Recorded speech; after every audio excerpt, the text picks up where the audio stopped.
بپی صاحب، جنوبی پنجاب کے حوالے سے ایک گروپ شامل ہوا تھا 2018 کے انتخابات سے پہلے پاکستان تحریک انصاف میں، تو کیا آپ کی جماعت کا اس کے اوپر موقف ہے؟ کیونکہ عمران کا آئی تھنک ایک سٹیٹمنٹ ہے جس میں وہ کہتے ہیں وہ ڈویژنز کوئی سمالر جو ایڈمنسٹریٹو یونٹس میں کنورٹ کر دینا چاہیے، لیکن اوورآل پی ٹی آئی کی پوزیشن کیا ہے اس ساری بحث میں؟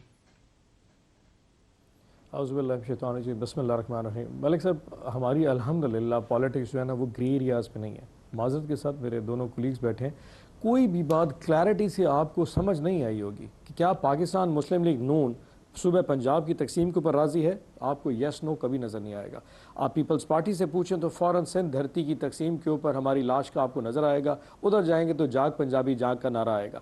آپ نے کبھی خیبر پختونخوا کی تقسیم کے حوالے سے ہمیں کبھی یہ سنا ہے کہ ہم ہزارہ یا کے پی کی تقسیم کی بات کرتے ہیں؟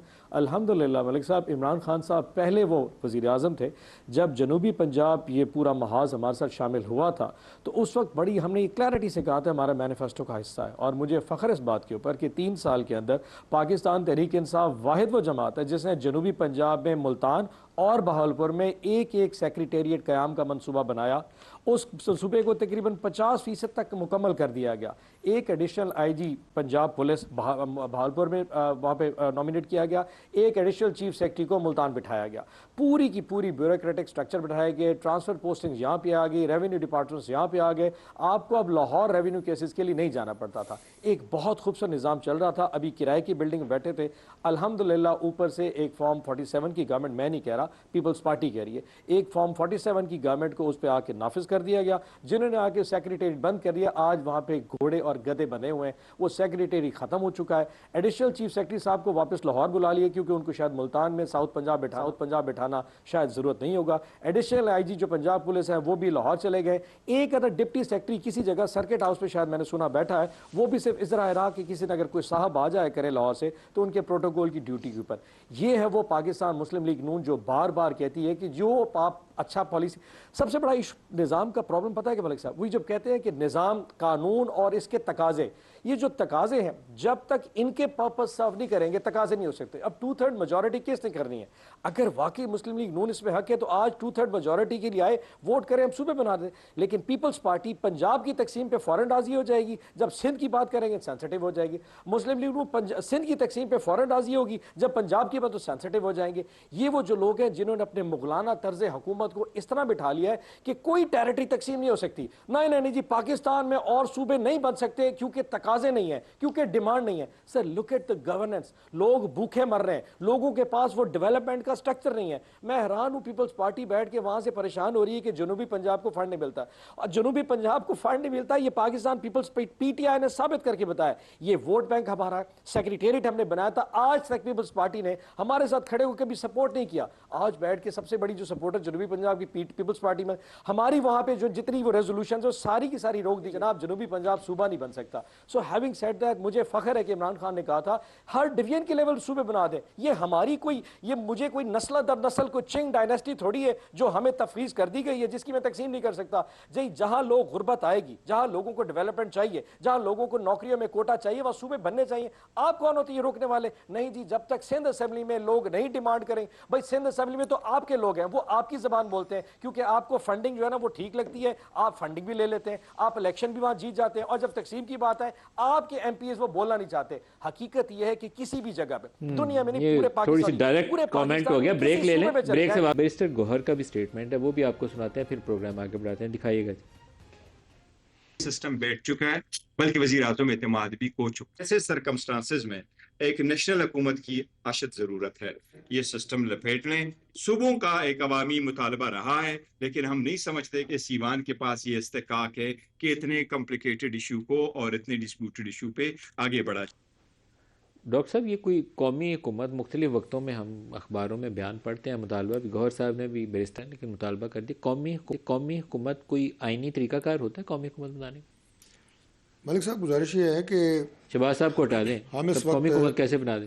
میں یہی عرض کر رہا ہوں کہ ہم اس وقت ایک اتحادی حکومت چلا رہے ہیں، تو آپ ہم سے پوچھیں کہ اس اتحادی حکومت کو اکٹھا رکھنے کے لیے ہمیں کیا کیا مشکلات ہوتی ہیں اور کیا کیا پاپڑ بیلنے پڑتے ہیں، کیا کیا پیڑنے پڑتے ہیں بتائیں۔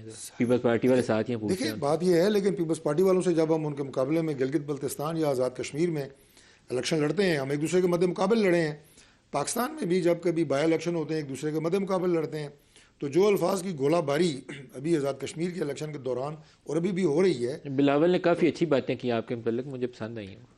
باتیں آپ کو پسند ضرور آئی ہوں گی لیکن حقائق کے منافی ہیں, ان کا حقیقت سے کوئی تعلق نہیں ہے, کیونکہ میں اپنی پارٹی کی طرف سے الیکشنز کو بہت کلوزلی دیکھ بھی رہا ہوں اور اپنی پارٹی کی انہوں نے ٹھپے لگائے نون لیگ نے. نہیں, ٹھپے تو ووٹر لگاتے ہی ہیں نا, ظاہر ہے نون لیگ نے ٹھپے کے بغیر کیسے جو ہے بیلٹ سٹفنگ کی نون ہے, لیگ کے بیلٹ باکس ووٹر سٹفنگ کی ہے. اگر اپنے کینڈیڈیٹ کو ووٹ دیں گے تو ٹھپا لگا کے دیں گے نا, مور لگا کے دیں گے. لیکن ایک بات, ٹھپا لگایا کس نے سر؟ سوال تو یہ ووٹر نے. کس والے ووٹر نے؟ وہ ووٹر تو نکلا ہی نہیں, ایکچوئل ووٹر نے لگایا, یہی تو میں کہہ رہا ہوں, یہی تو فرق ہے. یہی تو سوال ہے. دوسری بات یہ ہے ملک صاحب میں خود وہاں پہ موجود تھا الیکشن والے دن, اور وہاں پہ آپ کی موجودگی میں سب کچھ ڈویژن میں جتنے ووٹرز نکلے ہیں, آپ دیکھیں کہ ہر کانسٹیچوئنسی میں 13 کانسٹیچوئنسیز پہ فیز 1 میں الیکشن ہوا, پولنگ ٹرن آؤٹ الگ تھی, کسی جگہ 40, کسی جگہ 30, کسی جگہ 50, رورل ایریا میں 50 سے بھی اوپر تھی, جہاں دیہی علاقہ برادریاں ووٹر تھے نہیں ہمارے, کسی نمائندے نے نہیں بتایا کتنے ووٹر نکلے. آپ کے نمائندے شہر سے باہر جاتے ہی نہیں ہیں, یہی لگتا ہے. کہاں گئے ہیں؟ میں تو رورل ایریا کی, میں ابھی آپ نے سختیاں کرنی شروع کی ہیں نا, یہ والا میڈیا بانی جائے گا, یہ میڈیا اجازت لے گا, آپ کو پتہ چل گیا. میں سمانی کی بات کر رہا ہوں, میں آپ کو برنالہ کی بات کر رہا ہوں. یہاں پہ رورل ایریاز ہیں اور آزاد کشمیر کی سیاست کے اندر برادریوں کا بہت عمل دخل ہے. قومی حکومت کا سوال کہیں گول ہو گیا, قومی حکومت کا کوئی طریقہ کار ہوتا ہے کوئی؟ میں آپ کو صرف بات اس لیے کی اور بات ڈائیورٹ ہوگی کہ بہت مشکل ہوتا ہے کہ کولیشن گورنمنٹ چلانا. قومی حکومت چوں چوں کا مربع ہوتی ہے, وہ چل ہی نہیں سکتی. کوئی کانسٹیٹیوشنل پروویژن ہے اس میں؟ نہ اس کی کوئی کانسٹیٹیوشنل پروویژن ہے, نہ اس وقت اس کی ضرورت ہے. اور میں سمجھتا ہوں کہ یہ بات سوچنا ہی حالات کو خراب تر کرنا ہے. قومی حکومت کا تصور یہ ہوگا کہ پیپلز پارٹی اور نون لیگ تو پہلے ہی اتحادی ہے, تو پی ٹی آئی کو اور جے یو آئی کو بھی ساتھ ملا لیں تو یہ قومی حکومت ہو جائے گی. یہی ہے تصور, مطلب مور اور لیس خاکہ تو یہی بنتا ہے. لیکن اس وقت جو سسٹم چل رہا ہے تو بیشتر گور صاحب سے پوچھنا چاہیے کہ آپ کو وزیر بناتے ہیں, بنیں گے؟ پوچھ لیں کہ وہ کیا چاہتے ہیں, وزیر بننا چاہتے ہیں, پہلے ان سے پوچھنا چاہیے. نہیں, وہ پتہ نہیں بننا چاہتے ہیں, نہیں شازیہ مری صاحبہ. لیکن ایک آخری جملہ میں آپ کو کہہ دوں کہ موجودہ گورنمنٹ کو جس طرح شہباز صاحب لیڈ کر رہے ہیں, تمام تر مشکلات کے باوجود ایسا پرائم منسٹر اس وقت کسی جماعت کے پاس نہیں ہے. یہ مجھے ان کے نقوی صاحب کے بیان سے پتہ چلا ہے کہ ایسا پرائم منسٹر ہو ہی نہیں سکتا. نہیں ہو سکتا, یہ حقیقت بات ہے. یس, یہ بالکل صحیح ہے. نقوی صاحب کے بیان سے پتہ نہیں آپ نے کیا اخذ کی ہے. شبانہ روز جو ان کی محنت ہے اس کا نتیجہ ہے کہ محسن نقوی صاحب کو کہنا پڑا. شازیہ مری صاحبہ, شازیہ مری صاحبہ جو بپی صاحب ہیں, ان کے کافی شکایات ہیں آپ سے بھی اور پی ایم ایل این سے بھی, تو آپ اگر ایڈریس کرنا چاہیں تو یو آر موسٹ ویلکم, اور وے فارورڈ کے اوپر بھی بات کریں کہ کیسے اس بحث کو آگے لے کر چلیں. بالکل مجھے نہیں پتا کہ سینیٹر صاحب کو جج بنا کے کس نے بٹھایا, انلیس آپ نے ان کو یہ عہدہ دے دیا ہے کہ اس شو میں آپ جو ہے وہ ججمنٹ پاس کریں. اور میں تو نہیں چاہ رہی تھی کہ میں پی ٹی آئی کی حرکات پر بات کروں, لیکن اب انہوں نے مجبور کیا ہے. تو مجھے نہیں پتا کہ یہ پی ٹی آئی کے کون سے گروپ کے ہیں, کیونکہ پی ٹی آئی میں تو بہت گروپس ہیں. آپ کو خود پتا ہے کہ کتنی تتر بتر ہو چکی ہے پی ٹی آئی, جو ایک جماعت منظم ہی نہیں رہ سکتی. اس کو مطلب جماعت تو آئیڈیالوجی پہ ہوتی ہے, اگر ان کی آئیڈیالوجی ایک شخص ہے تو پھر ان کا اللہ ہی حافظ ہے. اور ان کے جو کارنامے ہیں, ابھی انہوں نے اپنا ایک کارنامہ گنوایا ساؤتھ پنجاب, لالی پاپ. جو لالی پاپ انہوں نے دیا, آپ اس وقت کے MNAs MPAs south Punjab سے جو بلانگ کرتے تھے, وہ اس وقت بھی احتجاج کر رہے تھے کہ ہمیں صرف ایک لالی پاپ نہیں چاہیے, ہمیں فنڈنگ چاہیے, ہمیں ڈیولپمنٹ چاہیے. اگر کسی شخص نے ساؤتھ پنجاب کو ڈیولپمنٹ دی تو وہ تھے پرائم منسٹر یوسف رضا گیلانی, جن کا تعلق ساؤتھ پنجاب سے تھا. ہاں, انہوں نے بھی ساؤتھ پنجاب سے ایک وسیم اکرم پلس, جن خود ہی کہا کرتے تھے, ان کو سی ایم بنا دیا. 3 سال 8 مہینے کا ان کا ٹینیور تھا. سوائے اپنے علاقے یا اپنے گاؤں کو سدھارنے کے ساؤتھ پنجاب کا انہوں نے کچھ نہیں کیا, لیکن انہوں نے اور لوگوں کی بڑی خدمت کی ہے. ایک شاید وہ گوگی صاحبہ ہیں اور ایک مسز نیازی ہیں, اور یہ سارا کچا چٹا کھل چکا ہے. چلیں, یہ یہ میں نہیں کہہ رہی, یہ آپ کا جوابی بات تو ہو گیا, لیکن اب وہ صوبوں کی بحث کو آگے لے کر کیسے چلے. ایک اور بات, کیونکہ آئین تو انہوں نے پڑھنا ہی نہیں ہے نا, آئین کی طرف تو یہ جاتے ہی نہیں ہے. ان کے اپنے ہی کارناموں سے پتہ چلتا ہے, کیونکہ اسمبلی انہوں نے ڈیزولو کر دی, انہیں اچھی نہیں لگی جو بات چل رہی تھی آئین کے میں. نو کانفیڈنس موشن ان کو سمجھ ہی نہیں آیا. انہوں نے کہا چلو بھائی فارغ ہو جاؤ, چھٹی کرو, پریزیڈنٹ سے سائن کرایا, ختم کر دو. وہ تو خدا بھلا کرے اس وقت کورٹس نے فیصلہ دے کے اور دوبارہ سے سسٹم کو بچا لیا. پھر آپ وہ نیشنل اسمبلی کی ان کے کارنامے دیکھیں، ان کے بندے جو اسپیکر کی پوزیشنز پہ بیٹھے، ایک درجن بل 15 منٹ میں، یہ ریکارڈ ہے، آپ خود اٹھا کے ایکسپریس ٹریبیون، ڈان، یہ سب دیکھ لیں. آئی ایم ناٹ، میں اپنی طرف سے نہیں بنا رہی، 2019 کی بات ہے. 11 سے 12 بل 15 منٹ میں پاس ہوئے. پتہ ہے کیا کہتے رہے وہ چیئر میں بیٹھے موصوف؟ پڑھا ہوا سمجھا جائے، پڑھا ہوا سمجھا جائے. ڈاکٹر صاحب were you there in that assembly؟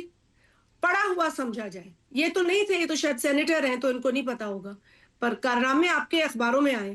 پھر ان کے جو بڑے لیڈر ان کے، وہ سیلاب میں 2020 میں سندھ ڈوبا ہوا تھا، سندھ میں بھی لوگ بستے ہیں، انہوں نے کہا ہمارا سندھ سے کوئی واسطہ نہیں ہے، انہوں نے ہمیں ووٹ نہیں دیا. ارے بھائی، آپ پرائم منسٹر ہیں، آپ ہر صوبے کو سنبھالیں گے. سکھر میں لینڈ کرتے ہیں، 2 بندوں کو بریانی کی پلیٹ دیتے ہیں، 200 بندے کیمرے سے. ہمارا دل دکھ رہا تھا کیونکہ ہم ڈوبے ہوئے تھے. تو آپ مجھے عوام کا درد نہ بتائیں، آپ کے ایکشنز بتاتے ہیں عوام کا درد. ککھ درد نہیں تھا پی ٹی آئی کو، اور یہی حال ہے، لوگوں کی بدوائیں لگی ہیں. بپی صاحب سے بھی اس کا جواب لے لیں، پروگرام بالکل اینڈ پہ آ گیا. بپی صاحب آپ بھی اپنا جواب دے دیجیے. آپ ندیم صاحب پروگرام میں اینڈ ایک پہ آ تصحیح گیا، کرنا چاہتی ٹائم ہوں. بالکل اینڈ پہ آ گیا. بپی صاحب، ندیم صاحب میں ایک تصحیح کرنا چاہتی ہوں. بیوی بہت غصہ کر گئی، ذاتیات پہ آگے، لیکن ایک چھوٹی سی ایک جملے میں کہہ لیجیے شازیہ. نہیں، آپ کو کس نے میں صرف یہ بتا تصحیح دوں کہ کروں. آپ صرف بلال بھٹو زرداری کی سٹیٹمنٹ لیں. انہوں نے کہا کہ نون لیگ والے فارم 47 کی پیداوار ہے، اور خواجہ آصف نے کہا تھا کہ کرپشن کی پیداوار ہے. یعنی کہ وہ ووٹ کے چور ہیں، وہ نوٹوں کے چور ہیں. یہ دونوں پولیٹیکل پارٹیاں ایسی ہیں. اور اگر سندھ میں بیٹھ کے اگر کوئی مجھے گورننس کا بتائے گا نا، تو سب سے پہلے لاڑکانہ میں جو 3000 اس سال 3000 ایڈز کے مریض جو یہاں پہ نوٹیفائی ہوئے ہیں، صرف اس کا جواب دے دیں. استعمال شدہ شرنجے سے لوگوں وہاں پہ ایڈز ہو رہا ہے. کراچی میں ایک بارش ہو جاتی ہے تو پورا کراچی نہیں سنبھالا جائے. ایک بارش میں پورا کراچی ڈوب جاتا ہے. اور اگر سندھ کی ویکسین کی بات کروں، وہ فوراً طور پہ نہیں جی نہیں جی، یہ تو ذاتیات. ان کا غصہ چیک کریں. میں حیران ہوں ان کی بات کے اوپر کہ جنوبی پنجاب کا کریڈٹ یہ لینے چاہ رہے ہیں. رجیم چینج میں سب سے پہلے سندھ ہاؤس میں ہمارے بندے اٹھا کے گئے تھے، سندھ ہاؤس میں رکھے گئے تھے. رجیم چینج کا حصہ سب سے پہلے آصف زرداری صاحب نے کیا تھا. یعنی کہ اگر آپ نے رجیم چینج کروائی، اس کے بڑے انسٹیگیٹر آپ تھے. آج ہمیں بیٹھ کے آئین اور قانون کے سبق وہ دیں گے جنہوں نے امریکہ کے کہنے پر عمران خان کی الیکٹڈ گورنمنٹ گرا دی تھی. آج مجھے بیٹھ کے کرپشن دیں گے. اگر آپ نے کہانی واقعی ان کی سنی ہے تو خواجہ آصف کی زبانی سنیے، رانا ثناء اللہ کی زبانی سنیے، طارق فضل چودھری صاحب سے پوچھیے کہ کتنے بڑے. یعنی کہ کہتے ہیں کہ فنڈنگ الیکشنز میں ہوتی ہے، یعنی کہ ہم جو پیسے لیتے ہیں لوگوں سے ایک لائن میں جو کہنا کہہ لیجیے. ٹائم ختم ہو گیا میرے پاس. شازیہ بی بی، امریکہ کے پیروں میں گرے، وہاں پہ جا کے ان کے کانگریس مین جو کہ زائنسٹ ہیں، ان سے اپنے لیے ریزولوشن پاکستان کے خلاف آپ نے پاس کرائی. It is a shame. اور آپ کہتے ہیں AIDS is a problem for the country.